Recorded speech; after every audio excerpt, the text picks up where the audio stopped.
Hello students, learn 24 academy में आपका स्वागत है। देखिए स्टूडेंट्स, हम पढ़ रहे हैं केवीएस का कंप्यूटर का सिलेबस। ठीक है, जैसा कि आप सब जानते हैं कि आपके जो कंप्यूटर के मार्क्स पूछे जाएंगे 10 मार्क्स, 15 मार्क्स और 20 मार्क्स के लिए 20 क्वेश्चंस एग्जाम में पूछे जाएंगे। जितने मार्क्स हैं उतने ही क्वेश्चंस आपके वेटेज रहेगा, तो उसी अकॉर्डिंग आपको तैयारी करनी है। और जो बच्चे नए हैं उनके लिए थोड़ी सी इन्फॉर्मेशन दे देते हैं कि देखिए, जो आपका केवीएस का कंप्यूटर का सिलेबस है और जो राजस्थान सीईटी का कंप्यूटर का सिलेबस है, तो इन दोनों में जो आपका राजस्थान सीईटी से 80% बिल्कुल सेम टू सेम सिलेबस आपका केवीएस के अंदर है।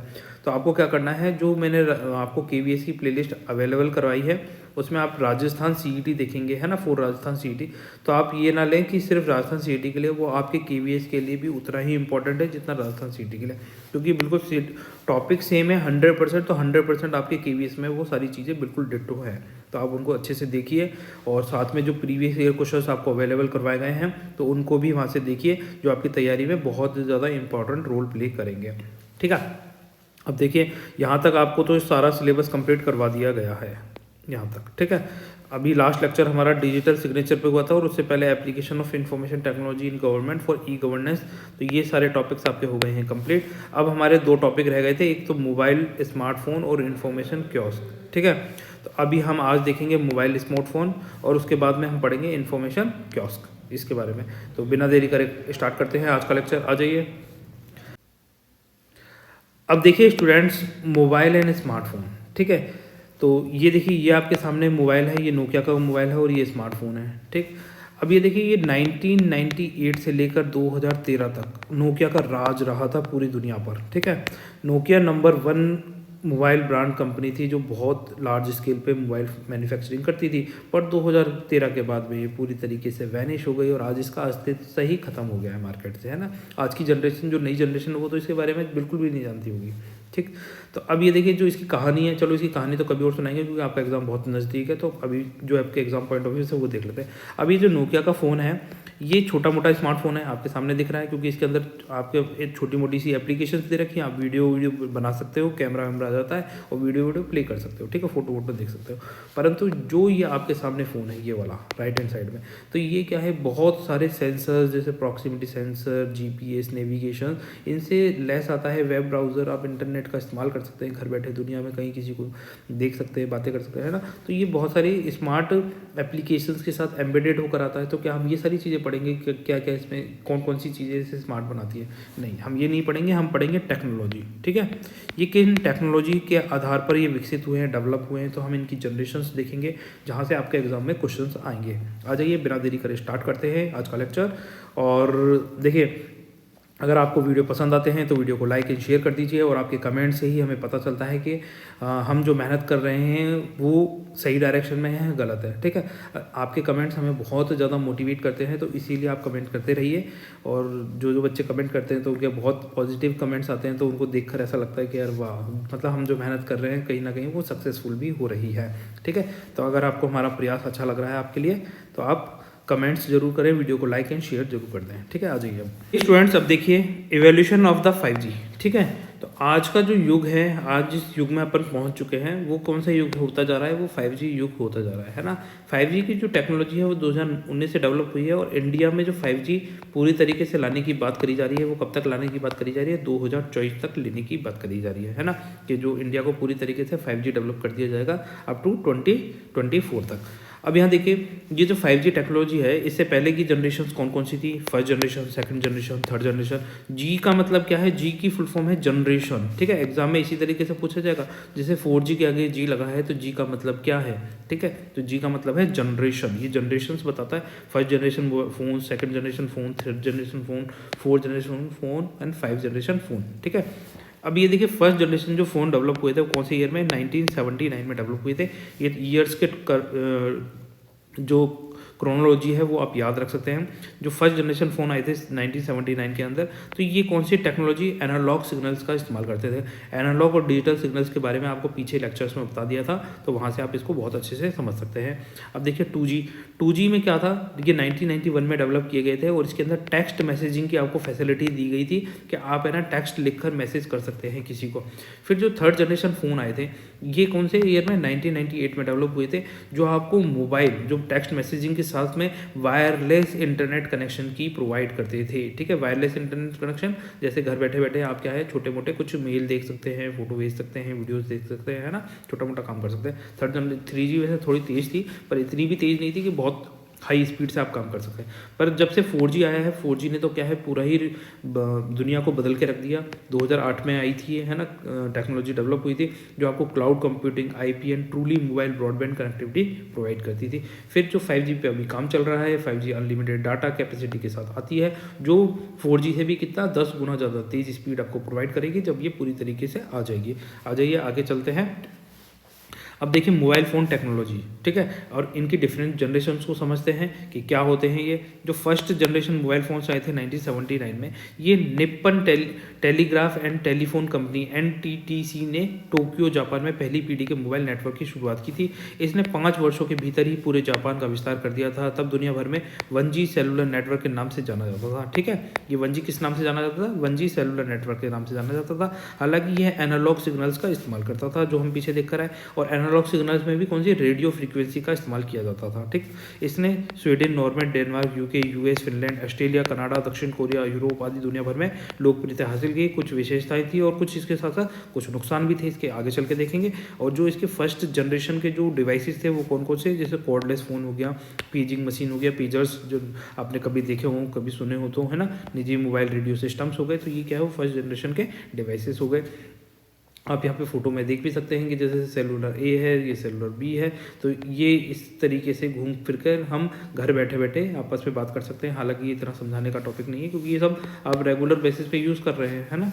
अब देखिए फीचर्स। अब जो फीचर्स हैं मैंने हिंदी इंग्लिश दोनों में आपको अवेलेबल करवाए हैं, कहीं से भी आपको कोई दिक्कत नहीं रहनी चाहिए। जैसे मान लीजिए यहाँ पर NMTS लिखा हुआ है। अब ये Nordic mobile telephone system Hindi में भी है और नॉर्डिक मोबाइल टेलीफोन सिस्टम, क्योंकि आपको ये जो वर्ड्स हैं इनके फुल फॉर्म्स आपको पता होने चाहिए। एग्जाम में कौन सा क्या पूछ लें भैया हमें नहीं पता, तो हमें सारी ही चीज़ें पढ़ के जानी चाहिए। ठीक है, तो ये एनालॉग टेक्नोलॉजी का इस्तेमाल करते हैं। अधिकतम गति कितनी है, 2.4 kbps की हो सकती है। NMTS की फुल फॉर्म क्या हो गई, नॉर्डिक मोबाइल टेलीफोन सिस्टम्स हो गए। AMPS क्या हो गया, एडवांस मोबाइल फ़ोन सिस्टम्स हो गया। टैक्स क्या हो गया, टोटल एक्सेस कम्युनिकेशन सिस्टम हो गया। तो ये इन फीचर्स पे आधारित थे फर्स्ट जनरेशन मोबाइल फ़ोन। ठीक है, मोबाइल फ़ोन तो क्या थे, फर्स्ट जनरेशन फ़ोन थे। ओनली वॉइस सर्विसेज प्रोवाइड करते थे। 800 से 900 मेगाहर्ट्ज़ फ्रीक्वेंसी का इस्तेमाल किया जाता था, और ये बहुत ज़्यादा इंपॉर्टेंट है। फर्स्ट जनरेशन डिवाइसेस कौन सी फ्रीक्वेंसी का इस्तेमाल करती थी, 800 से 900 मेगाहर्ट्ज़ आवृत्ति का इस्तेमाल करती थी, जो 10 मेगाहर्ट्ज़ बैंडविड्थ के साथ आती थी। फ्रीक्वेंसी मॉड्यूलेशन और फ्रीक्वेंसी जैसे FDMA टेक्निक्स थी इसके अंदर, जिसे फ्रीक्वेंसी डिवीज़न मल्टीपल एक्सेस बोला जाता था। अब इसकी कुछ लिमिटेशंस भी थी, जैसे इसमें जो बैटरी लाइफ थी बहुत ही साधारण थी, मतलब थोड़ी देर में ही बैटरी डिस्चार्ज हो जाती थी। Due to interface voice quality is very poor, बहुत ज़्यादा एनालॉग सिग्नल्स का इस्तेमाल होने के कारण इसमें इंटरफेस बहुत ज़्यादा होता रहता था। जब आपने ट्विस्टेड पेयर केबल्स पढ़े थे, याद करिए अगर आपको याद हो, इन्फॉर्मेशन टेक्नोलॉजी जब स्टार्ट कराया था तो वहाँ उन वो वाली जो केबल्स होती थी उस तरीके के वायर्स का इस्तेमाल किया जाता था। इस वजह से इसके अंदर की जो टेक्नोलॉजी, जैसे मान लीजिए अब ये वायर जा रहा है हमारे घर के आसपास से और यहाँ से तो आपने फ़ोन रख दिया, तो ये क्या करता था, उससे कनेक्ट कर लेता था उस जो फ्रीक्वेंसी है, उस रेंज की फ्रीक्वेंसी, जैसे उस वायर के अंदर जो नेटवर्क जा रहा है वो उसको डिस्टर्ब कर देता था। ठीक है, इसके सिग्नल्स को, इस तरीके से इसकी पुअर क्वालिटी हो जाती थी। The number of cell coverage and the limited users होते थे इसमें बिटवीन, क्योंकि शुरुआत में आई थी तो कवरेज भी बहुत कम होगा, टेक्नोलॉजी इतनी ज़्यादा है नहीं, तो लिमिटेड यूजर्स थे। बिटवीन सिमिलर सिस्टम था, रोमिंग वॉज नॉट पॉसिबल, आप है ना एक स्टेट के बाहर दूसरे स्टेट पे रोमिंग कॉल नहीं कर सकते थे। फ्लॉट सिक्योरिटी सिस्टम था और नॉट कन्वीनियंट। फ्लॉट का मतलब होता है लचर मतलब लाचार टाइप का। ठीक है, सुरक्षा व्यवस्था थी। Not convenient to carry, it was significant in size, है ना, इट वॉज सिग्निफिकेंट, जो ले जाने लायक सुविधाजनक नहीं था, क्योंकि ये आकार में बहुत महत्वपूर्ण था। महत्वपूर्ण मतलब बहुत बड़े बड़े आकार में आते थे, जैसे इतना बड़ा हो गया, जैसे मेरा हाथ है इतना बड़ा फ़ोन हो गया, तो आप ऐसे इसको यहाँ से लेके कैसे जाएंगे भाई। ठीक है, आ जाइए आगे चले। अब देखिए students, 2G second generation mobile system क्या था। ठीक है, आ जाइए इसके बारे में पढ़ते हैं। देखिए 1991 में दूसरी पीढ़ी के मोबाइल नेटवर्क GSM, ठीक है, ये आपके सामने GSM हो गया और CDM हो गया। तो ये क्या है, दूसरी पीढ़ी के सिस्टम थे। GSM में क्या होगा, GSM global system of mobiles. मैं लिखूँ क्या, यहाँ पर लिख भी देता हूँ, चलो, ग्लोबल सिस्टम ऑफ मोबाइल। ठीक है, एक एग्जाम में यही डेफिनेशन पूछी थी, what is full form of GSM। ठीक है, इसलिए ये चीज़ें अच्छे से याद करिए। ऐसे ना सोचिए कि आपको फालतू की चीज़ें पढ़ाई जा रही है, जो एग्ज़ाम में आएंगी वही सारी चीज़ें पढ़ाई जा रही है। ठीक है, अब जो CDM है इसकी फुल फॉर्म क्या है? इसकी फुल फॉर्म है कोड डिवीज़न। यहाँ पे लिखा हुआ भी है कोड डिवीज़न मल्टीपल एक्सेस। तो क्यों टाइम पास करें अपन, लिखकर इसको वापस है। ठीक है, कोड डिवीज़न मल्टीपल एक्सेस हो गई इसकी। CDMA की फुल फॉर्म याद करनी है, GSM की फुल फॉर्म अच्छे से याद करनी है, ग्लोबल सिस्टम ऑफ मोबाइल याद कर लीजिए। ठीक है, तो ये जो 1991 में दूसरी पीढ़ी के मोबाइल नेटवर्क GSM पर आधारित रेडियो लिंजा द्वारा विकसित किया गया था। ये एक डिजिटल नेटवर्क है। कैसा नेटवर्क है? डिजिटल नेटवर्क है। ठीक है, इससे पहले जो फर्स्ट जनरेशन था वो कैसा था? एनालॉग सिग्नल्स का इस्तेमाल करता था, और ये कैसे डिजिटल सिग्नल्स का इस्तेमाल करता है। और डिजिटल सिग्नल्स कैसे होते हैं? ऐसे ब्लॉक्स में होते हैं, ऑन ऑफ टेक्नोलॉजी पर आधारित होते हैं। अच्छे से आपको कराए थे, अगर जिसने नहीं पढ़े हैं तो वो पीछे के लेक्चर्स में जाइए टेक्नोलॉजी वाले में, वहाँ इनको बहुत अच्छे से एक्सप्लेन किया गया है। अब देखिए, एक विश्वसनीय और सुरक्षित संचार चलन प्रदान करता है 2G नेटवर्क का प्राथमिक उद्देश्य था। ठीक है, प्राइमरी ऑब्जेक्टिव क्या था? कि आपको एक अच्छी क्वालिटी की वॉइस मतलब कनेक्टिविटी प्रोवाइड करना। 2G मोबाइल नेटवर्क के वायरलेस ट्रांसमिशन और ट्रांसमिट करने की वजह से इसे global system of mobile communication के नाम से भी जाना जाता है, जिसको हिंदी में लिखा है, और इंग्लिश में क्या हो जाएगी? GSM हो जाएगी इसकी फुल फॉर्म। ठीक है, ये वाला ये global system of mobile communication के नाम से जाना जाता है। और 2G नेटवर्क की कुछ विशेषताएं और सीमाएं भी हैं, कुछ इसकी क्वालिटीज़ भी हैं, कुछ लिमिटेशंस भी हैं। इसके साथ साथ इसमें देखो 2G ने डिजिटल मल्टीपल एक्सेस टेक्नोलॉजी ऐसे कहने का मतलब ये है कि आप इसमें जो फ्रीक्वेंसी जो डिवाइड दी जाती है, जैसे मान लीजिए आपको एक फ्रीक्वेंसी दे दी, अब इस फ्रीक्वेंसी पर मल्टीपल एक्सेस किया जा सकता है ना। तो इसके नाम है कुछ, जैसे time division multiple access, CDMA का कोड डिवीज़न मल्टीपल एक्सेस। इसको आगे चल के समझते हैं। टेक्नोलॉजी का इस्तेमाल किया जाता था। सेकंड जनरेशन ने एक क्रांतिकारी डेटा सर्विस, जैसे 50 kbps की स्पीड, क्यों? इंटरनेट ब्राउजिंग की फैसिलिटी भी आपको प्रोवाइड कराई थी, साथ साथ इसमें आपको SMS करने की सुविधा दी जाती थी। अब देखिए, जो डाटा स्ट्रीम है, जैसे मान लीजिए आपकी फ्रीक्वेंसी है, तो ये क्या करता है? डिवाइड कर देता है इन फ्रेम्स को, और ये जो फ्रेम्स हैं इनको फर्दर क्या करता है? ये टाइम स्लॉट्स में कन्वर्ट कर देता है। इसी को ही टाइम डिवीज़न मल्टीपल एक्सेस बोला जाता है। आ जाइए इसके बारे में यहाँ समझते हैं।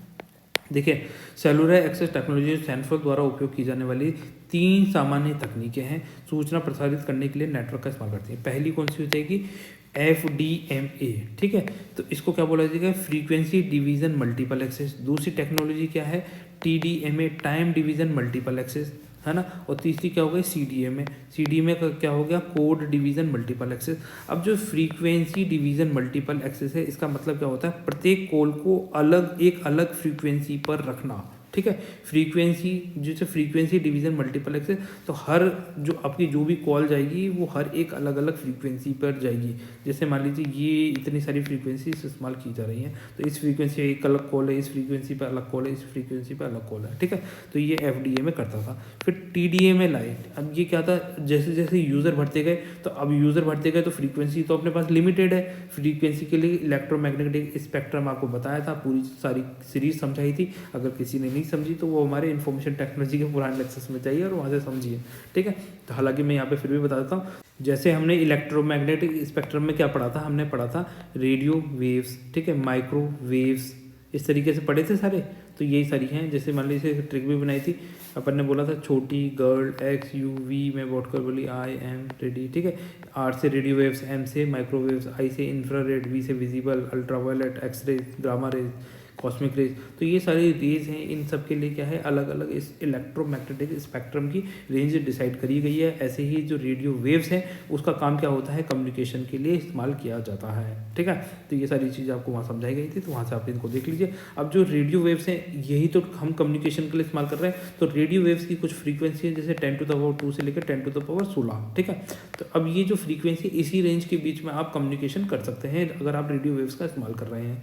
तो अब जब रेडियो वेव्स का आप इस्तेमाल करके इसके बीच में आप कम्युनिकेट कर रहे हैं, तो आपको क्या होगा? अब ये जैसे जैसे नंबर ऑफ़ यूजर्स बढ़ते जाएंगे, तो आपके पास जो फ्रीक्वेंसी वो तो लिमिटेड है, तो आपको टेक्नोलॉजी को डेवलप करना पड़ेगा। तो इस फ्रीक्वेंसी पे जो कॉल करनी है उन्हीं के अलग अलग नाम दे रखे हैं। FDMA प्रत्येक कॉल को एक अलग फ्रीक्वेंसी पर रखा जाता था। फिर TDMA लगाए, जैसे प्रत्येक कॉल को समय का एक निश्चित भाग निर्दिष्ट कर दिया गया। ठीक है, जो फ्रीक्वेंसी का जैसे इतना पार्ट है, ये इतना पार्ट है, तो ये अलग अलग डिवाइड कर दिया गया, है ना। इसको बोला गया टाइम डिवीज़न मल्टीपल एक्सेस बोला गया। फिर CDMA टेक्नोलॉजी लाइक CDMA में जो आपके फिक्स कनेक्शंस प्रोवाइड कराए जाते हैं, हर कॉल को एक यूनिट कोड दे दिया गया, ठीक है। जैसे मान लीजिए एक बंदा कोड बात कर रहा है तो वो यहाँ पर इस कोड में दे दिया गया, इस दूसरे के लिए ये कोड दे दिया गया, तो अलग अलग कोड्स के हिसाब से इन फ्रीक्वेंसी पर उनको एक्सेस दिया जाता था कम्युनिकेट करने के लिए, ठीक है। तो इस तरीके से ये काम करते थे। आ जाइए नेक्स्ट देखते हैं। अब देखिए स्टूडेंट, सेकंड जनरेशन जो टेक्नोलॉजी है उसके कुछ इंपॉर्टेंट फीचर्स हैं, ये देखते हैं। देखिए जो सेकंड जनरेशन टेक्नोलॉजी है ये किस पे बेस्ड है, डिजिटल टेक्नोलॉजी पर आधारित है। जो फर्स्ट जनरेशन टेक्नोलॉजी थी वो किस पे बेस्ड थी, वो बेस्ड थी एनालॉग टेक्नोलॉजी पर, ठीक है। अब यहाँ पे देखिए जो सेकंड जनरेशन टेक्नोलॉजी ये आपको क्या है, स्मॉल डेटा सर्विसेज प्रोवाइड करती है, जैसे लाइक SMS, MMS। अब SMS क्या होता है, शॉर्ट मैसेजेस सर्विस, ठीक है। तो ये फुल फॉर्म याद रख सकते हैं, एग्जाम में कई बार पूछी गई है, तो आप इसको याद कर लीजिए। MMS क्या होता है, मल्टीमीडिया मैसेज सिस्टम, ठीक है। अब देखिए रोमिंग वॉज पॉसिबल, तो फर्स्ट जनरेशन टेक्नोलॉजी थी उसमें रोमिंग पॉसिबल नहीं थी, परंतु सेकंड जनरेशन टेक्नोलॉजी है इसके अंदर रोमिंग पॉसिबल है। First internet system with poor data rate, तो ये जो सेकंड जनरेशन था ये फर्स्ट इंटरनेट सिस्टम लेकर आया था अपने साथ में, परंतु यहाँ पर जो इंटरनेट क्वालिटी थी वो कैसी थी, पुअर क्वालिटी का इंटरनेट आपको प्रोवाइड कराया जा रहा था। अब क्यों पुअर क्वालिटी का था, क्योंकि कोई भी टेक्नोलॉजी जब विकसित होती है, डेवलप होती है, तो वो क्या होती है, इतनी ज़्यादा एडवांस नहीं होती है, हर चीज़ उसमें पुअर क्वालिटी की ही होती है। अब देखिए बेटर वॉइस कॉल, परंतु यहाँ पर क्या था, जो वॉइस कॉल थे उनको बेटर कर दिया गया क्योंकि इससे पहले वॉइस कॉल्स आ चुकी थी। कॉन्फ्रेंस कॉल्स आर अलाउड, अब कॉन्फ्रेंस कॉल क्या होती है, जैसे मान लीजिए ये आप है, ठीक है, ये आप है और आपका भाई या आपका कोई दोस्त ये लंबा पड़ा है, सो रहा है, ठीक है, तकिया लगा के आराम से सो रहा है, इसके पास में एक फ़ोन रखा है लंबा सा, ये फ़ोन हो गया, ठीक है, और ये हो गया आप, और आपके पास में भी एक फ़ोन रखा हुआ है लंबा सारा, ठीक है, बड़ा सारा मतलब। अब आपने क्या करा, इससे कॉल किया इस भाई को, ठीक है, इसको कॉल मिला दिया। अब ये क्या करा, इसने फ़ोन तो उठा लिया परंतु इसका मन नहीं कर रहा था, हूँ कर रहा था, तो इसने कहा कि ऐसा कर तो शामू को भी ऐड कर ले। शामू यहाँ पर इस छप्पर के अंदर सो रहा था, ये भी सो रहा है, चार ये पर चारपाई के अंदर सो रहा है, ठीक है। जनरली सभी सो रहे हैं, जीवन में क्या है, इनके पास आराम है, लोगों के पास में पैसा है बहुत है, तो सोते रहते हैं, यार हमारे पास नहीं है तो हम यहाँ पर बैठे हुए हैं, ठीक है। अब यहाँ देखिए ये इसने इसको कॉल लगाया, इसने इसको कॉल दिया, तो अब क्या होगा, ये तीन जने आपस में एक दूसरे से बातें कर रहे हैं एक ही साथ कॉल पर, तो इसी को ही कॉन्फ्रेंस कॉल बोला जाता है। तो इस तरीके से कॉन्फ्रेंस कॉल्स अलाउड किए गए थे सेकंड जनरेशन टेक्नोलॉजी में। अब यहाँ देखिए ये मैंने डायग्राम बना के क्यों समझाया इतना, क्योंकि सेकंड जनरेशन, ठीक है, सेकंड जनरेशन के साथ में ही इस डायग्राम को याद रख लीजिए, आपको याद रखें सेकंड जनरेशन में कॉन्फ्रेंस कॉल्स भी अलाउड हो गई थी। स्टेटमेंट में आ गया तो क्या करेंगे भाई, आपको ये चीज़ें याद रहनी है ना। Compatibility, enhance security, data speed up to कितना 64 kbps का इसमें डेटा स्पीड प्रोवाइड कराई गई थी। और ये कौन सा बैंडविड्थ इस्तेमाल कर रहा था, 30 से लेकर 200 kHz का बैंडविड्थ इस्तेमाल कर रहा था। यहाँ से आपके ये एग्जाम में पूछे जा सकते हैं, इन डेटा को याद कर लीजिए ये दोनों को, ठीक है। अब देखिए इसमें कुछ लिमिटेशंस भी थी, जैसे रिस्ट्रिक्टेड मोबिलिटी, जो आप जो इसमें जो फ़ोन हैं इनको रिस्ट्रिक्टेड था एक लिमिटेड एरिया तक, जहाँ तक कवरेज होगा वहीं आप इन फ़ोनों को लेकर घूम सकते थे, बाहर आपके कवरेज बहुत कम रहेगा। तो रिस्ट्रिक्टेड मोबिलिटी थी, लो रेट, जो डेटा रेट कैसी थी, बहुत ही लो थी, इसमें फ्यूअर फीचर्स थे, बहुत ही कम फीचर्स आते थे, मामूली से फीचर आते थे फ़ोन के अंदर, कॉल मिलाना, कॉल काटना, इस तरह के फीचर्स आएंगे और क्या आएंगे यार, ठीक है। लेस हार्डवेयर कैपेबिलिटी, जो हार्डवेयर था उसकी कैपेसिटी इतनी ज़्यादा नहीं थी कि वो बहुत ज़्यादा डेटा को ना स्टोर कर सकता था, ना उसके अंदर बहुत ज़्यादा फीचर्स दिए गए थे। और यूज़र नंबर्स आर लिमिटेड, क्योंकि जब कोई टेक्नोलॉजी नहीं होती है तो उसके यूज़र्स जो होते हैं वो भी बहुत कम होते हैं। आ जाइए नेक्स्ट चलते हैं। अब देखिए आपके सामने यहाँ एक फ़ोटो है, ठीक है, पढ़ते हैं क्या लिखा हुआ है। आ जाइए, मुझे जन्नत नहीं चाहिए क्योंकि मुझे तुम मिल गई हो। इस बंदे को कौन मिल गया है, ये मिल गई है, इसको क्या नहीं चाहिए, जन्नत नहीं चाहिए। मुझे सपने नहीं चाहिए क्योंकि मुझे मेरा सपना, क्योंकि तुम ही मेरा सपना हो, ठीक है। ना इसको सपने चाहिए ना इसको जन्नत चाहिए, क्यों, क्योंकि इसको ये मिल गई है। और आपको क्या चाहिए, आपको KVS चाहिए, ठीक है। आपको KVS में अगर जॉब चाहिए तो आपका जन्नत क्या होनी चाहिए, आपका ड्रीम, आपका सब कुछ KVS का सिलेबस होना चाहिए। KVS में आपको एक जॉब हासिल करनी है। देखो आपको जो भी एग्ज़ाम दे रहे हो इन रिस्पेक्टिव ऑफ, तो आपको उसमें एक जॉब पक्की करनी है, तो वही आपका सपना होना चाहिए, वही आपका डिटर्मिनेशन होना चाहिए। इस बंदे की तरह अगर आपने भी ये सोच रखा है अपने मन में कि यही मेरा टारगेट है, यही मेरी जन्नत है, यही मेरे सपने हैं और इनको मेरे को पूरा करना है, तो उसको आप ही पूरा करेंगे, कोई और नहीं पूरा करेगा, ठीक है। इस चीज़ों का ध्यान रखें। जीवन में क्या होता है, जनरली लड़के लड़कियां क्या होते हैं, ड्रीम से पड़ जाते हैं, मुझे ऐसी लाइफ चाहिए, मुझे वैसी लाइफ चाहिए, परंतु जो उनके टारगेट्स होते हैं उसको तो देते हैं 20%, और जो उनके टारगेट्स नहीं होते उसको देते हैं अपने जीवन का 80% हिस्सा। अब मान लीजिए आपको KVS में जॉब चाहिए और आप 80% टाइम लगा रहे हैं इंस्टाग्राम, फेसबुक, यूट्यूब इस पर, तो क्या आपको KVS में जॉब मिल जाएगी क्या भाई, बताइए? नहीं मिलेगी। क्यों? क्योंकि आपने अपना डिवोशन तो 80%, भाई इस बंदे को देखिए, इस बंदे का डेडिकेशन देखिए, ये क्या करना चाहता है। इसको जन्नत नहीं चाहिए भाई, इसको दुनिया को जन्नत में जाना है, इसको जन्नत नहीं चाहिए, क्योंकि इसको इसकी जन्नत मिल गई। इसकी जन्नत क्या है? ये है। तो आपकी जन्नत क्या है भाई? आपकी जन्नत है KVS, या फिर आप जिस भी एग्ज़ाम की तैयारी कर रहे हैं वो आपकी जन्नत है। उसको पाने के लिए जी जोर लगा दीजिए, मेहनत करिए, ठीक है। अपने सपने बना लीजिए उनको, आप रात दिन सुबह शाम उठते जागते बस ये सोचें कि मुझे वहाँ एक जॉब चाहिए, तो चाहिए भाई। जो भी आपके पास में, मान लीजिए 2 तारीख को आपका एग्ज़ाम है, तो 2 तारीख में अभी बहुत दिन है, ये मत सोचिए कि कम समय बचा है। ये सोचिए मेरे पास जितना भी दिन है बहुत है, मैं इसमें ही अपनी जी जान लगा के पूरे सिलेबस के हर एक पॉइंट को रात दिन सुबह शाम, देखो यहाँ पे पढ़िए, दूसरी लाइन पढ़िए, रात को दिन, दिन को रात, सुबह को शाम, समझ बैठा हूँ कुछ भी खोया हूँ तेरे प्यार में,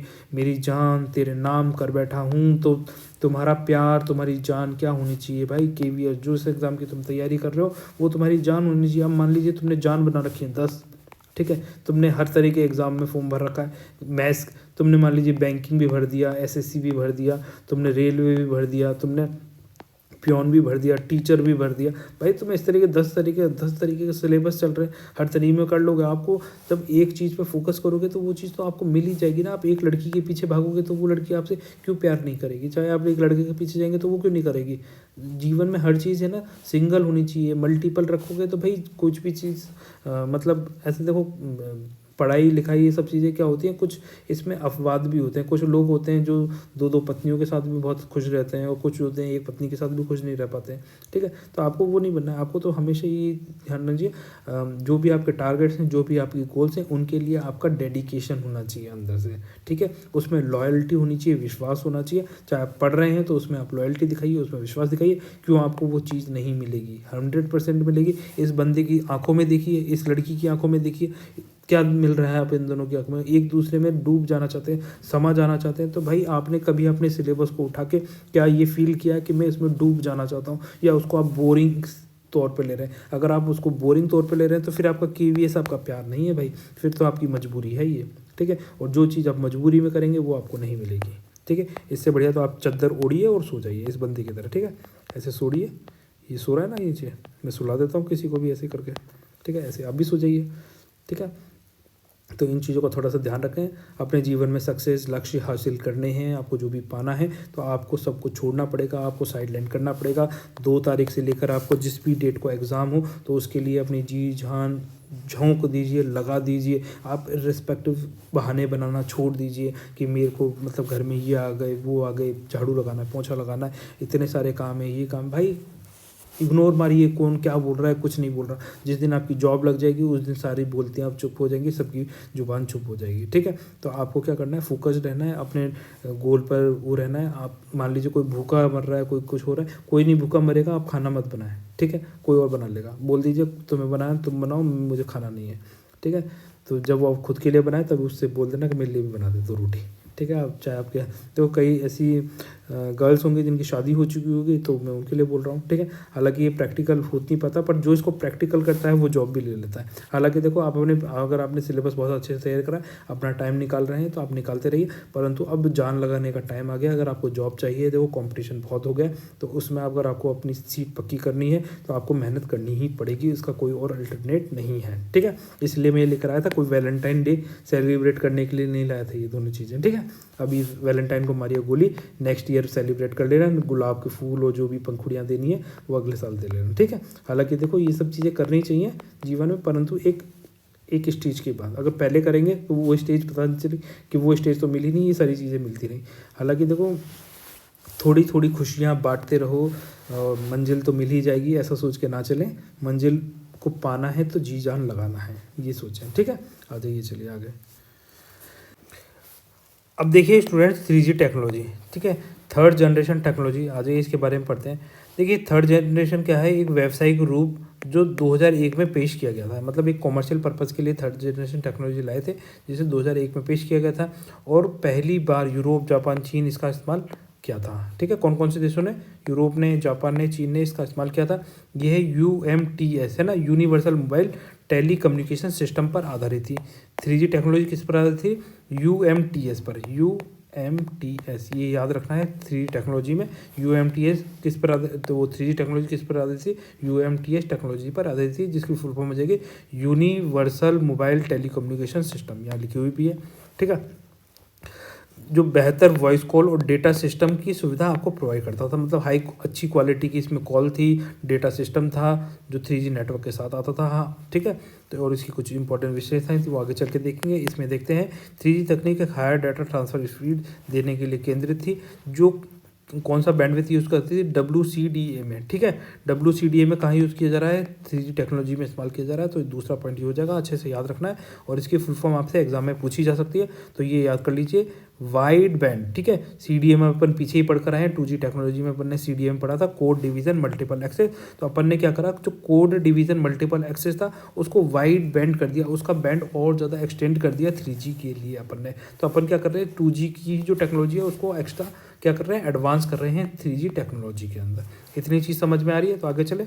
अब देखिए टेक्निक्स का इस्तेमाल किया गया था। इसे प्राप्त करने के लिए इसमें 2 Mbps की 3G स्पीड, जो GPS, वीडियो, वॉइस कॉल आपको प्रोवाइड करती थी, और जो आपके जो फ़ोन को क्या बनाती थी? स्मार्टफोन बनाती थी। आ जाइए यहाँ पर देखते हैं, इसमें कुछ फीचर्स हैं, जैसे high data rate with low cost. अब क्या था, इस टेक्नोलॉजी को जैसे इंट्रोड्यूस किया गया तो इसके अंदर हाई डेटा रेट दी गई, आपको हाई डेटा दिया गया और कम कीमतों पे दिया गया, जिससे आप इस टेक्नोलॉजी को ग्रैब कर सकें, आप इसके आदी हो सकें। इसमें ईमेल की फैसिलिटी दी गई, वेब ब्राउजिंग की फैसिलिटी दी गई, video downloading, picture sharing, better video voice call. ठीक है, अब जो वॉइस कॉल थी वो 2G, फर्स्ट जी और 2G से बहुत अच्छी हो गई थी। इसमें जो बैंडविथ यूज़ किया जाता था 15 से 20 मेगाहर्ट्ज़ का बैंडविथ यूज़ किया जा रहा था। इसमें जो स्पीड थी 2 Mbps तक की स्पीड आपको मिल रही थी। ठीक है, much better security system than first G and 2G। इसमें क्या था, सिक्योरिटी सिस्टम भी बहुत ज़्यादा एडवांस कर दिया गया था। Support fire alarm, support mobile apps, TV streaming, है ना, 3D quality was high, support multimedia messages support करता था, लोकेशन ट्रैकिंग, मैप लोकेशन, इस तरीके से कुछ इंपॉर्टेंट फीचर्स थे जो इसमें एम्बेडेड किए गए थे 3G टेक्नोलॉजी के साथ में। पर इसके साथ साथ कुछ लिमिटेशंस भी थी। क्या थी? जैसे मोबाइल डिवाइसेस वर कॉस्टली, जो आपके मोबाइल फ़ोन थे बहुत ज़्यादा कॉस्टली हो गए थे। Spectrum licence are expensive. ठीक है, स्पेक्ट्रम लाइसेंस कैसे हो गए थे, बहुत ज़्यादा खर्चीले थे, तो इसीलिए टेक्नोलॉजी बहुत ज़्यादा खर्चीली होती जा रही थी। सपोर्ट है higher data rate require higher bandwidth. ठीक है, अब जैसे हायर डेटा रेट के लिए हायर बैंडविथ की रिक्वायर पड़ रही थी, और जो अवेलेबल नहीं था, बहुत महंगा आ रहा था ये। ठीक है, तो ये भी कुछ इसकी लिमिटेशंस थी। आ जाइए नेक्स्ट चलते हैं। अब देखिए 4G टेक्नोलॉजी। 4G टेक्नोलॉजी ये कैसी टेक्नोलॉजी है? ये फर्स्ट जनरेशन, सेकंड जनरेशन और थर्ड जनरेशन, है ना। क्या ये 4G टेक्नोलॉजी इन तीनों टेक्नोलॉजी का एडवांस वर्जन है, इन तीनों पर आधारित है, या इन तीनों पर आधारित नहीं है? ठीक है, तो मोस्ट इंपॉर्टेंट पॉइंट हो जाता है, एडवांस वर्जन तो है परंतु ये इन तीनों टेक्नोलॉजी पर आधारित नहीं है। 4G टेक्नोलॉजी अपने आप में एक न्यू टेक्नोलॉजी है जो किस पे बेस्ड है? LTE पे बेस्ड है। ठीक है, ये पॉइंट याद रखना है। 4G टेक्नोलॉजी का फर्स्ट जी, सेकंड जी और थर्ड जी टेक्नोलॉजी से कोई संबंध नहीं है, उससे अलग है ये। ठीक है, अलग है, इतना याद रखें। एग्जाम में ऐसे ही बनाएंगे कि first generation, second generation, third generation पर आधारित है, तो उस पर आधारित नहीं है, उससे अलग है। ठीक है, तो ये किस पे बेस्ड है? Long term evolution. ये फुल फॉर्म एग्जाम में पूछी गई थी। LTE की क्या हो जाती है? Long term evolution.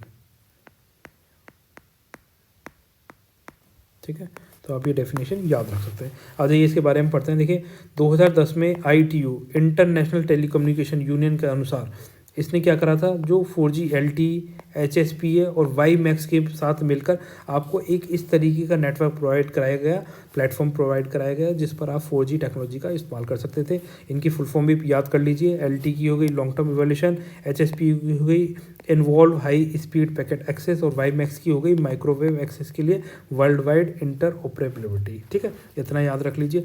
अब जो ये 4G टेक्नोलॉजी है, ये एक ब्रॉडबैंड सेलुलर नेटवर्क है। कैसा नेटवर्क है?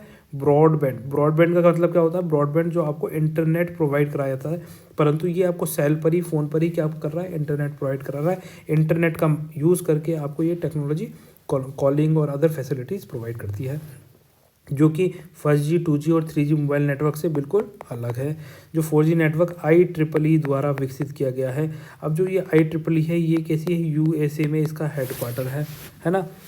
और जो IEEE है, इसकी फुल फॉर्म हो जाएगी institute of electrical and electronics engineers, ठीक है। तो ये इसकी फुल फॉर्म हो जाएगी, जो क्या है, USA बेस्ड कंपनी थी जिसने ये 4G टेक्नोलॉजी विकसित करी थी, ठीक है। इसने इसको विकसित किया था, जो ये LTE और उन्नत LTE तकनीक का उपयोग करता था, जो क्या है, हाई स्पीड और हाई डेटा आपको प्रोवाइड करने के लिए टेक्नोलॉजी बनाई गई थी, जिसमें क्या था, 20 से 100 Mbps की गति प्रोवाइड कराई गई थी। इसके साथ में हाई रेजोल्यूशन फिल्में, टेलीविज़न में उपयोग, और ये क्या था, हाई जो स्पीड डेटा को ट्रांसमिट करने के लिए कौन सी टेक्निक का इस्तेमाल करता था, OFDMA टेक्नोलॉजी का इस्तेमाल करता था। अब OFDMA क्या होता है, orthogonal frequency division multiple access, ठीक है। आपको ये याद रखना है। जैसे मान लीजिए अगर हम सिंपल टेक्नोलॉजी की बात करें तो वो क्या होता था, एक फ्रीक्वेंसी हो गई है, ये इसका टाइम फ्रेम हो गया, ठीक है। तो ये क्या करता है, हर फ्रीक्वेंसी में अलग अलग स्लॉट्स डिवाइड करता था, परंतु ये क्या कर रहा है, इन स्लॉट्स में भी अलग अलग ये क्या कर रहा है, डिवीज़न कर रहा है फ्रीक्वेंसी में, जिससे क्या होगा, मल्टीपल यूज़र्स को एक्सेस दिया जा सके एक साथ। जैसे मान लीजिए रमेश, काका, चाचा, मामा, पापा, ये एक ही साथ में एक ही टाइम फ्रेम में आपको अलग अलग क्या है, स्लॉट्स प्रोवाइड कर रहे हैं, जिससे आप 4G टेक्नोलॉजी का इस बैंडविड्थ का इस्तेमाल कर सकें 4G टेक्नोलॉजी के लिए, ठीक है। जिसके अंदर आपको मीमो है ना, multiple input and multiple output तकनीक मतलब प्रोवाइड कराई जा रही है। तो ये कौन सी टेक्नोलॉजी पर बेस्ड है, OFDMA टेक्नोलॉजी और MIMO टेक्नोलॉजी पर बेस्ड है 4G टेक्नोलॉजी। ये आपको याद रखना है। यहाँ से ये क्या है, ये पूछी जा सकती है इसकी full form, what is OFDMA, ठीक है। वापस हटा दो, व्हाट इज OFDMA, ठीक है, orthogonal frequency division multiple access, ये याद कर लीजिए। दूसरा आप याद कर लीजिए MIMO, multiple input multiple output. यहाँ पे देखिए मल्टीपल लोगों को घुसाया जा रहा है, मल्टीपल लोगों को एक साथ बाहर निकाला जा रहा है। तो 4G टेक्नोलॉजी किस पर बेस्ड है, मीमो टेक्नोलॉजी, MIMO, ठीक है। ये याद रखना है, कौन सी टेक्नोलॉजी पर बेस्ड है, मीमो टेक्नोलॉजी पर बेस्ड है, ठीक है। OFDMA की फुल फॉर्म याद रख लेंगे, orthogonal frequency division multiple access. आ जाइए नेक्स्ट चलते हैं। अब देखिए कुछ इसके फीचर्स है, जैसे ये आपको बहुत ज़्यादा हाई स्पीड डेटा प्रोवाइड करा रहा है। मैक्सिमम स्पीड कितनी होगी, 100 Mbps से लेकर 1 Gbps तक की इसमें मैक्सिमम स्पीड प्रोवाइड कराई जा रही है। इम्प्रूव से इसमें क्या है, जो 3G के मुकाबले इसमें सिक्योरिटी और ज़्यादा इंप्रूव कर दी गई। वॉइस कॉल सर्विस बहुत ज़्यादा कॉस्ट कटिंग करी गई, उसकी वॉइस कॉल सर्विस भी बहुत आपको मिनिमम रेट्स पे प्रोवाइड कराई गई है। इसके अंदर देखो मल्टीमीडिया मैसेज सर्विसेज है, MMS की बात करते हैं। वर्ल्ड वाइड वेब जो आपको इंटरनेट प्रोवाइड कराया जा रहा है वो बहुत हाई क्वालिटी का प्रोवाइड करा जा रहा है। IP टेक्नोलॉजी है, गेमिंग सर्विस है, high definition mobile TV video conferencing, 3D TV connection with the buffering, ठीक है। फ्रीक्वेंसी कितनी कौन सी इस्तेमाल कर रहा है, ये 1800 मेगाहर्ट्ज़ की आवृत्ति का इस्तेमाल कर रहा है। 4G टेक्नोलॉजी, कौन सा 4G टेक्नोलॉजी 1800 मेगाहर्ट्ज़, आपको याद रखना है। ये यहाँ से क्वेश्चन पूछा जा सकता है। Global and scalable mobile network, ad hoc and multiple ad hoc network, high capacity and low bit पर बिट। अब इसकी कुछ लिमिटेशन भी थी, जैसे एक्सपेंसिव इंफ्रास्ट्रक्चर। जैसे आप 4G टेक्नोलॉजी लगाना चाहते हैं तो इसका इंफ्रास्ट्रक्चर सस्ता मस्ता थोड़ी आएगा, बहुत ज़्यादा एक्सपेंसिव आएगा। इसके हार्डवेयर एक्सपेंसिव हैं, स्पेक्ट्रम बहुत ज़्यादा कॉस्टली आ रहा है, ठीक है। Expensive upgrade, time consuming. जैसे मान लीजिए 3G टेक्नोलॉजी का इस्तेमाल कर रहा है तो वो ईजिली 4G पे थोड़ी चला जाएगा, क्योंकि बहुत ज़्यादा जैसे आपको फ़ोन भी लेना पड़ेगा, आपको लैपटॉप्स भी लेने पड़ेंगे, आपको डिवाइसेस भी खरीदनी पड़ेंगी जो सबसे लेटेस्ट होंगी, तो लेटेस्ट तो महंगी आएंगी, है ना। तो एक्सपेंसिव अपग्रेड करना मतलब 3G टेक्नोलॉजी से 4G टेक्नोलॉजी में जाना हो तो आपको हर चीज़ महंगी महंगी खरीदनी पड़ती है, तो ये सब कुछ ज़्यादा कॉस्टली हो जाता है, ठीक है। अब देखिए स्टूडेंट 5G टेक्नोलॉजी। देखो 5G टेक्नोलॉजी है, ये वर्ष 2019 से लेकर वर्ष 2024 तक तो इंडिया में इसको डेवलप करना है, ठीक है। और GSM के अनुसार 2025 तक 1.7 बिलियन से अधिक ग्राहकों के पास क्या होगा, 5G मोबाइल नेटवर्क्स होंगे।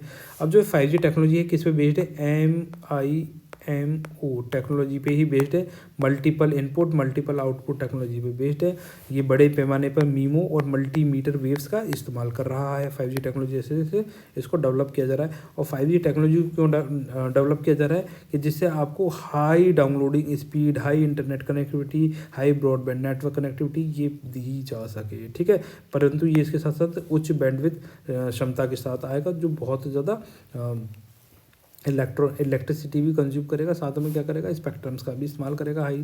तो ये सारी चीज़ें हैं जो जब भी कोई टेक्नोलॉजी आती है तो उसके कुछ पॉजिटिव और नेगेटिव दोनों चीज़ें होते हैं। अब यहाँ पे इसके फीचर्स देखिए, तो ये क्या करेगा, आपको ultra high fast data provide करेगा, साथ में लो लेटेंसी इन मिली सेकेंड्स। आपके जो डेटा जो आप बोलते हैं ना जैसे बफरिंग बोलना, तो ये बहुत कम हो जाएगा, मिली सेकेंड्स में हो जाएगा।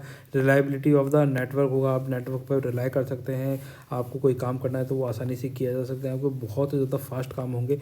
Better quality almost all service, सभी सर्विसेज में क्या करेगा, ये बहुत अच्छी क्वालिटी की सर्विस आपको प्रोवाइड कराएगा। हाई सिक्योरिटी होगा, try to fulfil consumer demands, higher connection density, better battery consumption है ना। जो बैटरी अभी क्या होता है, अभी के जो नेटवर्क्स होते हैं बहुत ज़्यादा बैटरी का कंजप्शन कर रहे हैं, तो 5G टेक्नोलॉजी आ जाएगा तो ये आपकी बैटरी को भी बहुत कम कंज्यूम करेगा, तो इससे आपकी बैटरी की कैपेसिटी भी बढ़ जाएगी। Improved wireless coverage, higher download speed up to 10 Gbps, ठीक है। बोलते 10 Gbps है पर आती 3-4 भी आ जाए तो वो भी बहुत है, ठीक है। हाई डाउनलोड स्पीड, हालांकि इसमें आई जाएगी 5G टेक्नोलॉजी तो अपने आप में बहुत एडवांस है।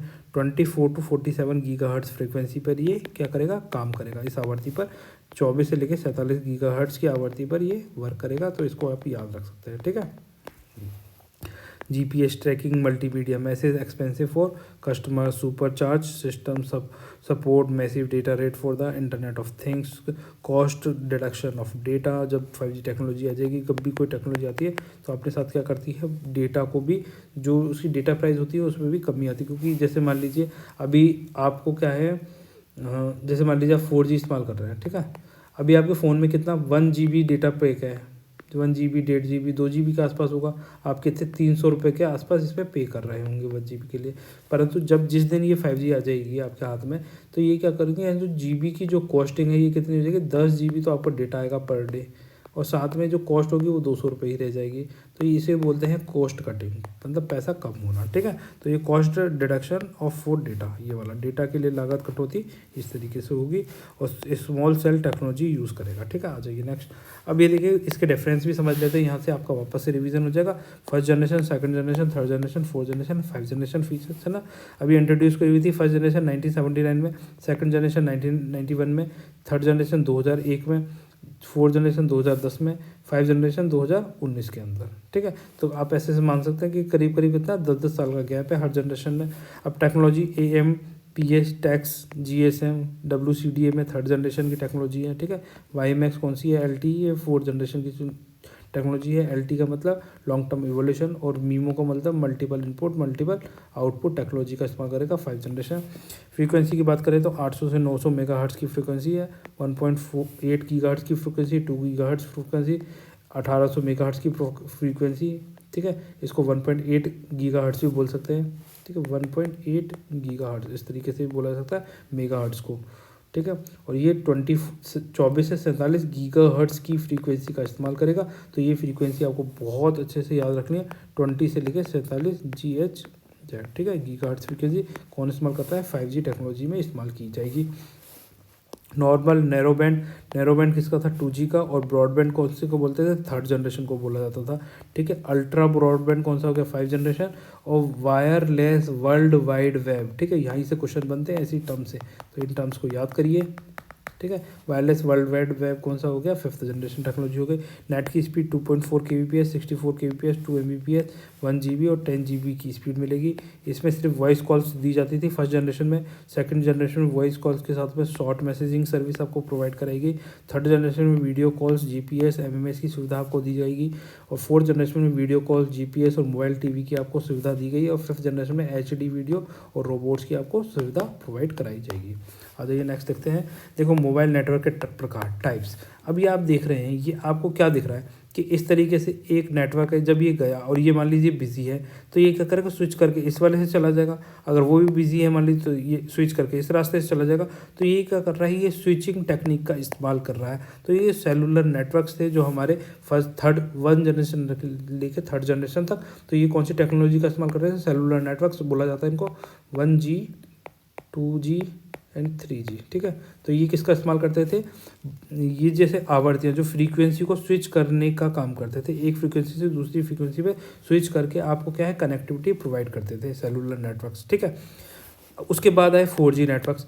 अब ये 4G नेटवर्क क्या करते थे, ये क्या करते थे, जो भी आपका डेटा है उसको पैकेट्स में बांट देते थे और उन पैकेट को स्विच करते थे, ठीक है। यहाँ पे किसको, फ्रीक्वेंसी को स्विच कर रहे हैं और यहाँ पर पैकेट्स को स्विच किया जा रहा है, ठीक है। 4G टेक्नोलॉजी में ये पैकेट में बना दिया हर पैकेट को, और बाद में ये पैकेट इकट्ठे कर लिए जाते थे, मतलब सूचनाओं को एक साथ इकट्ठा करके उनको डिलीवर कर दिया जाता था 4G टेक्नोलॉजी में। यहाँ आप इसके बारे में पढ़ भी सकते हैं। देखें, अधिकांश वायरलेस संचार के लिए वर्तमान सेलुलर सेवा मानक ये पैकेट स्विचिंग तकनीक का उपयोग करता है, जो ट्रांसमिशन के लिए डेटा को भागों या पैकेट्स में व्यवस्थित करता है और गंतव्य पर सूचना को फिर से इकट्ठा कर देता है और जिसको देना है उसको डिलीवर कर देता है। 4G पीढ़ी के लिए G और 3G की तुलना में 10 गुना तेज होने की सूचना है, ठीक है। तो हर स्पीड अपने आप में क्या है, 10 टाइम्स एडवांस होती जा रही है, ये चीज़ बता रहा है।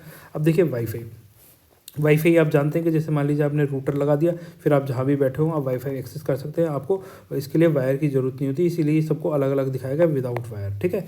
ऐसे मान लीजिए अब ये कौन सा रेडियो तरंगों का इस्तेमाल करता है, रेडियो वेव्स का इस्तेमाल करता है। कौन सी वेव्स? रेडियो वेव्स, ठीक है, रेडियो वेव। जैसे याद कर लीजिए। अब देखिए इसमें उपकरणों के स्थानीय राउटर के माध्यम से इंटरनेट से जुड़ती है, जो हॉट स्पॉट कहा जाता है, ठीक है। अब ये जो इंटरनेट आपको प्रोवाइड करा रहा है उसको क्या बोला जाता है? Hot spot. ये एक हॉट मतलब एक गर्म स्पॉट बना हुआ है जिसके चारों तरफ आके सब लोग इकट्ठे हुए हैं एक तरीके से, इसलिए इसका नाम हॉट स्पॉट कहलाता है। गर्म नहीं है, मतलब एक तरीके से आपको सर्विस प्रोवाइड करा रहा है, तो उसको हॉट स्पॉट क्या है? जो चीज़ आपको इंटरनेट प्रोवाइड करा रही है टेक्नोलॉजी के माध्यम में, उसको हॉट स्पॉट बोला जाता है, ठीक है। जब भी आपके अपने फ़ोन में हॉट स्पॉट करके आप दूसरे फ़ोन में अपना नेटवर्क दे सकते हैं, नेट दे सकते हैं, जिससे क्या होगा, वो डाउनलोड कर सकता है, एक्सेस कर सकता है, वीडियो देख सकता है, कुछ भी काम कर सकता है। वायरलेस फिडिलिटी वाईफाई की फुल फॉर्म हो गई, आप जानते ही हैं, के लिए लघु वाईफाई नेटवर्क इंटरनेट एक्सेस के लिए सेल टावरों की तरह ही, लेकिन वे वाईफाई कनेक्शन स्थापित किए बिना स्वचालित रूप से सेवा पास नहीं करते हैं।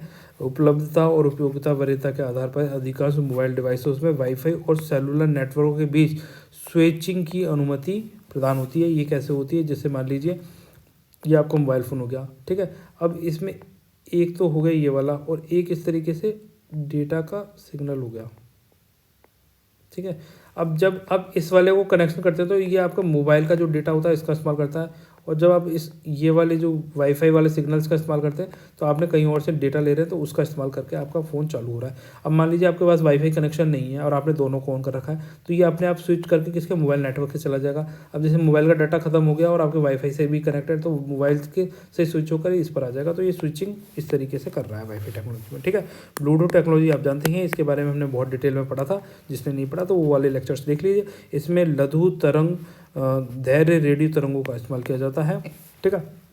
तो आप इसके बारे में वहाँ से पढ़ लेना। आ जाइए, अब ये आपका कंप्लीट हो गया है, हालांकि ये कंप्लीट नहीं हुआ। अब मैं आपको थोड़ी देर के लिए दिखूंगा नहीं, अब मैं आपको एक दूसरे पेज पे लेके चल रहा हूँ। एक्रोबैट में जाएंगे, एक सेकंड, खुल रहा है यहाँ पर, इसको खोलते हैं अभी। आ जाइए, ठीक है। ये आ गया आपका मोबाइल फ़ोन टेक्नोलॉजी। देखो मैं आपको 2-4 मिनट के लिए नहीं दिखाई दूंगा, पर ये आपके लिए इंपॉर्टेंट है, तो आप मुझे देखने आए हैं कि पढ़ने आए हैं, पहले तो ये बताइए, ठीक है। आ जाइए यहाँ पर। अब देखिए mobile phone technology, first generation technology अपन ने देखी थी 1970 में डेवलप हुई थी। अपन ने इसमें देखा था एनालॉग वॉइस इन्फॉर्मेशन का इस्तेमाल करता था, जो एम्पलीट्यूड मॉड्यूल AM और FM मॉड्यूल FM का इस्तेमाल करता था, ठीक है। अब इसमें जो फर्स्ट जनरेशन सिस्टम था, ये advance mobile phone AMPS NMT Nordic mobile telephone और TTEX है ना, टोटल एक्सेस टेलीफोन सिस्टम पर आधारित था। बस ये नाम है, थोड़ा सा एक बार सुन लीजिए क्या जा रहा है आपका, ठीक है। 2G टेक्नोलॉजी 1990 में डेवलप करी गई थी, ठीक है। जो CDMA GSM पर आधारित थी, ये आपको बहुत अच्छे से बता दिया गया। अब देखिए यहाँ टर्मिनोलॉजीज, यहाँ से आपके एग्जाम में क्वेश्चन पूछा जा सकता है। तो देखिए GSM, अब GSM की फुल फॉर्म क्या है, ये आपको पहले ही बताइए, ग्लोबल सिस्टम फॉर मोबाइल्स, ठीक है। तो ये आपसे पूछा जा सकता है, जो कितना 900 मेगाहर्ट्ज़ से 1800 मेगाहर्ट्ज़ की फ्रीक्वेंसी का इस्तेमाल करते थे। फिर उसके बाद में आए CDMA code division multiple access, ये आपको पता ही है। अब देखिए तीसरे नंबर पे बैंडविड्थ क्या होती है? बैंडविड्थ का काम है डिटरमाइन करना वह दर, उस दर का निर्धारण करना जिस दर पर जो आपके पास इन्फॉर्मेशन है, डेटा है, उसको आप ट्रांसमिट करेंगे एक मीडियम से दूसरे मीडियम। जैसे मान लीजिए A बंदा है, B को क्या है, इन्फॉर्मेशन भेजना चाहता है और कुछ इन्फॉर्मेशन लेना चाहता है, तो बैंडविड्थ क्या करेगा, ये डिटरमाइन करेगा किस रेट पर, किस दर से, किस स्पीड में आपका डेटा ट्रांसमिट किया जाएगा। ये कौन काम कर रहा है? बैंडविड्थ कर रहा है, कि जैसे बिट्स में करेगा, किलो बिट्स में करेगा, मेगाबाइट में करेगा या गीगाबाइट पर सेकंड में आपके डेटा को ट्रांसफ़र किया जाएगा। अब देखिए EDGE को ऐसे समझिए जैसे 2G टेक्नोलॉजी थी, ठीक है। 2G को अपन को 3G में कन्वर्ट करना था, तो अपन ने 2G का जितना भी इंफ्रास्ट्रक्चर था उसको डेवलप डेवलप कर दिया, उसको एनहेंस कर दिया, तो अपन क्या करेंगे, जैसे ही अपन को उसको एनहेंस कर देंगे उसकी डेटा रेट भी बढ़ जाएगी। तो यही बात बोल रहा है, एनहेंस कर देना data rate of GSM evolution, है ना, global system for mobile communication की जो टेक्नोलॉजी थी उसको क्या है अब एनहांस कर दिया डेटा रेट को ट्रांसमिट करने के लिए।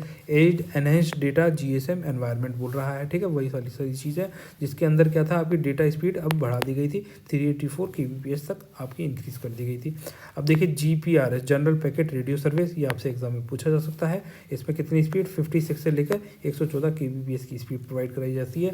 और GPRS की फुल फॉर्म बहुत सारे एग्जामों में पूछी गई है, तो ये बहुत ज़्यादा इंपॉर्टेंट हो जाता है। What is full form of GPRS, general packet radio service. उसके बाद आइए वाइड बैंड CDMA। अब जो CDMA था उसको वाइड बैंड, उसका जो बैंड है उसको और ज़्यादा बढ़ा दिया गया जिससे और ज़्यादा अच्छी कनेक्टिविटी प्रोवाइड कराई जा सके, तो ये क्या हो गया, WCDMA हो गया। अब LTE लॉन्ग टर्म इवोल्यूशन, ये पूरी चीज़ें आपको बताई गई हैं। वाईफाई फिडिलिटी आप जानते ही हैं, ठीक है। वीब्रो, अब ये वीब्रो आपके लिए नया टर्म है तो इसको याद कर लीजिए। वीब्रो क्या होगा, वायरलेस ब्रॉडबैंड, ठीक है। अब इसके बाद में यहाँ आ जाइए, ये सारी चीज़ें आपने देख ली थी, 4G 5G सारा देख लिया। 5G जो टेक्नोलॉजी है, इंडिया में एक नेशनल डिजिटल कमीशन पॉलिसी लेकर आए थे 2018 के अंदर 5G के लिए, ठीक है, ये थोड़ा सा याद रख सकते हैं। फिर उसके बाद में यहाँ जाइए, एक स्टीयरिंग कमेटी बनाई गई 5G के लिए। इसका क्या काम था, इसका काम ये था, ये रिकमेंडेशन देगा किस तरीके से हम 5G टेक्नोलॉजी को डेवलप करेंगे, किस किस तरह की स्पेक्ट्रम पॉलिसी लाएंगे, रेगुलेशन पॉलिसीज़ लेकर आएंगे, है ना, स्टैंडर्ड्स एंड एजुकेशन सिस्टम को डेवलप किया जाएगा 5G टेक्नोलॉजी के लिए। तो ये कौन सी ईयर में सेटअप करी गई थी कमेटी, 2017 में सेटअप करी गई थी। इसके चेयरमैन किसको बनाया गया था, AJ पॉलराज को इसका चेयरमैन बनाया गया था, ठीक है।